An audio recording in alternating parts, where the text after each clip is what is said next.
দোল পূর্ণিমা নিশি নির্মল আকাশ, ধীরে ধীরে ধীরে বহিতেছে মলয় বাতাস।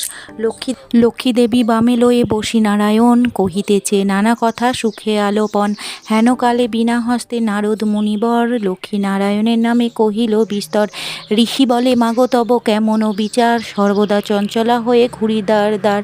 মর্তবাসী সদা তাই ভুগিছে দুর্গতি, ক্ষণিকের তরে তব নাহি কোথা স্থিতি। অন্নাভাবে মাগো তারা সদা দুঃখ পায়, অন্ন বিনা সবাকার জীর্ণ শীর্ণকায়। নারদের বাক্য শুনে লক্ষ্মী ঠাকুরানী সঘনে নিঃশ্বাস ত্যাজি কহে মৃদুবাণী, কভু না কাহারও প্রতি আমি করি রোষ। মর্তবাসী দুঃখ পায় নিজ কর্মদোষ।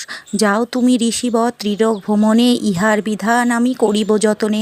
অতপর চিন্তিত লক্ষ্মী নারায়ণী কয়, কি করে হেরিব দুঃখ কহ দয়াময়। হরি কহে শুনো সতী আমার বচন, লক্ষ্মী ব্রত মর্তে করহ প্রচার। যত বৃহস্পতিবারে মিলি যত ত্রিয়গণে, সন্ধ্যাকালে পুঁজি কথা শুনিবে শ্রবণে।